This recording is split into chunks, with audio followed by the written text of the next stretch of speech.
Just muted everything. I didn't mean to do that. There we go. Oh, okay. Hello and welcome. Spawning in the bottom right corner of the map here in game number 2 for the IEM San Jose qualifiers. It's stage 2, baby, and only 3 players from today get through. It is PiliPili. PiliPili. PiliPili. And his opponent, I don't know, guys. I'm sorry. At the top right, it is going to be Acer's Pink Circ player, Scarlett. So, I have to say, like, as weird and horrible as that went for PiliPili, I actually really liked his responses. I thought the cannon counterattack was kind of cool. I just feel like the first cannon was not the best position for it.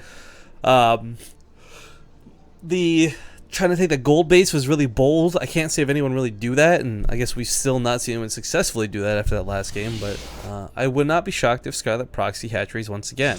I think one of the things is there's going to be, we watched True do this a lot. True versus Yonghua was a good example of this, actually, where it's just, it's cost effective. It might not seem like it, but just like the amount of time you buy with this base, even if you have it straight up die, the amount of creep you spread takes like a minute and a half to clean up. Any creep tumors you get down become just annoying to deal with. So one of the things you have to do most of the time is pull about 7 workers to kill this. Between 5 and 7. Really depends what your comfort zone is as far as control and timing in which you hit it. But with the game expand out of PiliPili, might be waiting for the Zealot. I don't know. Either way, it's a situation where he's letting this kind of go away for some time.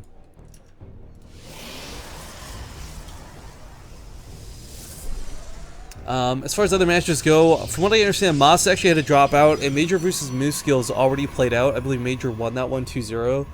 So the bracket should be advancing a little bit quicker on the north side, as there's not nearly as many matches to go through. But do keep in mind, guys, it's double elimination. So even if PiliPili, for example, gets knocked out here 2-0, it won't really matter. Cool little move there. Scarlett hides the drone so that this probe won't get in the way and won't be doing annoying harass. No pylon blocks because you didn't see it coming. So, boom! Her hatchery goes down without too much issue. She'll also see if any cannons come down thanks to the Overlord being here, and quite frankly, she's set. Even with the Zealot attacking the hatchery, like the Zealot has great damage, it's still going to take some time before it goes down. I don't know, just while we get this game started up, a big shout out and a big thank you and a big loving hug goes across the internet to Angelicar. Comes back with a resub. I know she's addicted to her partoofs, but I'm always glad to see her name pop up in chat there. So, thanks for that sub. 2 Zealots on the Mothership Core are going to finally kill this. The Queen, of course, trying to come out. Or actually, no, Scott chose to just make it at home and not across the map this time. I guess a little bit worried about the timing on this. The Lings won't get to do much, but... oh, I thought she was actually going to send them up towards the main to at least scout. But I guess she kind of knows what was coming. You know, knows it was a Forge Fast expand, or not that it wasn't a Forge Fast expand, and knows that with the gateway opener, kind of what she was dealing with. But 2 Zerglings do make it towards the main. Really, the damage potential here isn't much, but all she really has to do is kill 1 probe to make this absolutely worthwhile. Sadly, it doesn't quite get it. Oh, PiliPili with that drone control, or probe control. 2 more Lings coming out might be able to finish it. Overlord might die here if not pulled back too soon. But 3 gates are also revealed, so... Yeah, Scott was going to die for that low probe. Right now, we see that the Cybercore is almost done with the Swarp Tech. Whether she knows what the timing's on this or not, going to be the big question. Because the thing is, Scarlett knows it's 4 gates now. So I don't imagine she rushes out to take a third, and if she does, it's not without adequate defense. So whether it's just getting a bunch of Lings out or throwing down that Roach Warden sometime soon, I mean, a 4 gate is still a 4 gate no matter how you look at it. By the way, before you get too far into the night, apologies in advance for the nasally cast. I am definitely got a little bit of post-travel sickness, but not nearly as bad as last time. I'm hoping, at least, knock on some wood here. Because if you guys remember when I came back from Toronto, I think I was sick for like a full month afterwards. I think it's just a little bit of a nose thing, but PiliPili's got the money to throw down the Nexus. He is not. Sir, what are you doing? Boom. Okay, I was a little bit worried. What's Scott gonna do? She's got a couple Lings from her on the map right now. Goal might be to take down some rocks, do a bit of damage. She's producing more, not drones. Oh, there we go. I was gonna say, like, just Lings weren't gonna cut it for the longest time, so I didn't know how long she'd wait to go into roaches. This Twilight Council strikes me a little bit as odd, mostly because of the fact that the probe was pulled away from it. If PiliPili was proxying like a Dark Shrine or something, that would perhaps make a little more sense to me. But hiding your blink tech, I mean, the thing is, I'd say most Protoss metas right now, like, just involves going +2 weapons blink, right? How many times have you guys tuned into like some random PvZ and be like, oh look, lots of blink stalkers, +2 weapon upgrades versus Zerg. What a surprise. So if that's the case, it looks to be, I don't know why he's trying to hide it, but we'll see how far this goes. Scarlett does get a really nice surround here. PiliPili's position is not too bad against that corner, but as we see, not quite enough, and perhaps should have recalled those units. I mean, still, it's cost-effective trades because of how much he's killed so far this game already, but it's still free units you don't want to be giving away. Oh, we see Farsight in chat. Farsight is, of course, the awesome admin for pretty much every IEM you guys have ever seen. Make sure you give that guy a big hello with a Tasha clap if you got it. Because, of course, he's the one who also invites me to come cast all these qualifiers, so much love to him. Got to meet him at BlizzCon, actually. We had, like, a weird bathroom moment. Ugh, I'm not going to elaborate because I don't think I can explain it properly, but let's see here. Yeah, the roach is just coming up to the front door here. There's a couple of force fields, really not that many for PiliPili. The idea with Blink 2 is you're not supposed to really just use it to primarily hop over a wall. You want to just get like so many of them that you just keep blinking back over and over and over and picking and picking and picking, so that you get this insane retention on stalkers where they never die, right? But the key part of this is, like, even if you go for 7 gates the way he is... Okay, he's killing the gateway. I was like, why? You can kill a pylon to get out. Anyways, even if you go for 7 gateways, it might not matter if you don't actually have the economy to match this. He is sitting on only 40 workers, which don't get me wrong, it's not terrible for this situation, but this is something where I feel like it's going to be incredibly difficult for him to efficiently use these gateways. This sort of pseudo all-in he's pulled off is against a player like Scarlett, who's not only already ahead in supply, but like on her way with tech. He doesn't have +1 behind this. PiliPili, that is. There's no it's just it's brute force is what it comes down to. This really big 7-gate assault. And when I look at this composition, the only thing I look at is not the amount of blink stalkers there aren't, but more about the amount of sentries that there are not.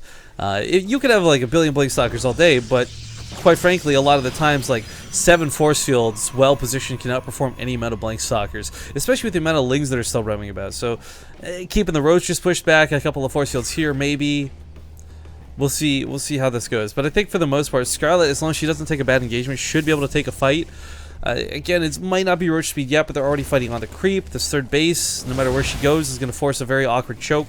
So got to keep an eye out for those force fields. 2 come down here, yep. 1 to the top if necessary. Trying to wrap around from the bottom. A couple more force fields might come down, but again, there's not a lot of blink stalkers, but more importantly, there's actually not a lot of room here to blink 2. Scarlett's kind of covering her exit and her front at the same time. No innuendos there. Shut up, guys. But the thing is, as Scarlett just concaves on this, there's just not a lot of units. Like, good force fields, but PiliPili, I don't know if he's got the stalker count to actually win this fight. There's so many roaches. And Scarlett is just not really taking much damage because I believe she transferred some drones back. Yeah, 1 drone has died so far. A couple are pulled into the hold, but this was, again, an all-in. Keep that in mind. So PiliPili doesn't really have a lot of tech coming out of this. There's no rallying. He's got some units down here he's really not using because he's busy focusing on the units up top. Like, his control is micro. I applaud the effort here of what he tried to do, and I think that would be the best. Like, where he took that fight was the best place he could have taken that fight. But it was just shut down before it even got started. The Hidden Twilight Council didn't really factor into this game. It did strike me as a bit of a weird, like, why bother type thing. Dark Shrine coming up now might be able to hold the line for a little bit longer, but it's not that difficult for Scarlett to just make an Overseer. So, position of power definitely goes to our Zerg player in this game. As far as poor PiliPili goes, I'm trying to think, like, he's got no Robo. If he had a Robo, maybe he makes Immortals. The Dark Templar, they definitely hit hard, right? Like, a Dark Templar swings basically like an Immortal Blast. You'll do the damage, but they're not nearly as durable and not usually as effective because they're melee instead of range. So there's a lot of bad things for PiliPili right now, and sadly, I don't know there's anything you can really do about it. No Time Warp, no Photon Overcharge, no real defensive cooldown here on this Mothership Core. I guess the Zealots do have a lot of damage, they're tanking some hits, but Scarlett's just going to kite them back, and there's like 4 Stalkers behind this, not quite going to cut it.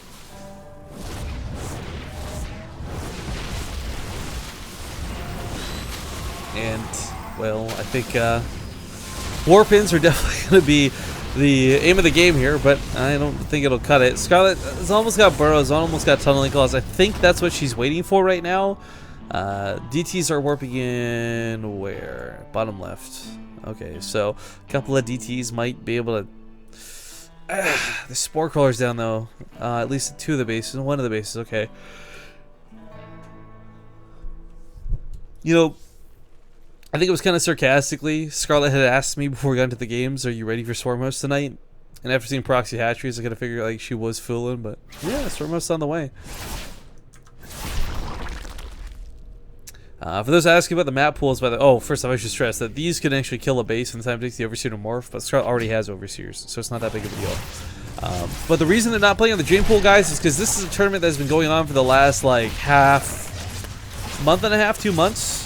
I don't know, we've cast every qualifier from it, but the point is, they've all been playing on these standard maps so far. It would make no sense to change out the map pool for one specific qualifier. I have no idea if they've planned to change the map pool for the actual event. Quite frankly, I really hope they don't. As cool as the Dream Pool may be, this is where the competitive circuit's been for the last half a year. I would imagine they would try to finish it out like that, but, you know, ESL might be crazy and show us something else. But yeah, lots of Swarm Hosts coming into play, lots of roaches to strike the other base. She's going to set them and siege up the back of the base. She'll attack the front of the base here. Third base completely open to any sort of attack. I mean, this is just not looking good for PiliPili. I do like the Archons. I like the Archons being used over top of more Stalkers, but I mean, nothing PiliPili has really works against what Scarlett has without Robotech. I mean, even just 4 Swarm Hosts like this are going to be a huge nuisance to deal with. Because the choice is, like, she could actually blink. It'd be more effective, I think, to actually go to the back door, blink over top the Locust and onto the Swarm Hosts and snipe them off, and not dance with the Roaches. But the problem is, at the end of the day, the reality is PiliPili doesn't have a force that can fight any of Scarlett's army head-on in a big old engagement. Now, she's chosen to split off and go for harass. And this isn't a bad move at all, but she's actually going to run out the back door of the Roaches, sort of kite everything into the Stalkers. That gives the opportunity for those other Roaches down burrow and go for the Nexus over here. She's even burrowing the ones that are a little bit damaged to heal it up. So Locusts are distracting, Roaches are a killin', and this game is not going so well for Mr. Protoss.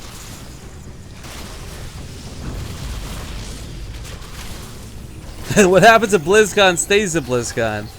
Alright, so I guess I can tell the bathroom story here. This is really weird. I walked into the bathroom at the Twitch after party. Well, actually, hold up. PiliPili might bring this back. Hang on, I'll save cool story moments for if there's absolutely nothing else going on. Blink Stalker's working out quite well. If you just get past these Roaches, the thing is, Blink Stalkers take out Swarm Hosts so quickly, but Scarlett's Locusts are about to reload. There we go, rebirth, whatever you want to call them. So, not quite going to be able to break that line. Loses this third base to her as well, and this is not going so hot for Mr. PiliPili. You know, if we had a Mothership, if we had Colossus, if we had like just something else, like one extra element, maybe this goes a little bit differently. But because we don't, and because it's a very limited, finite amount of Blink Stalkers that are just getting wrecked here by their cooldown, GG's finally going to be called. And Scarlett take the first series of the day.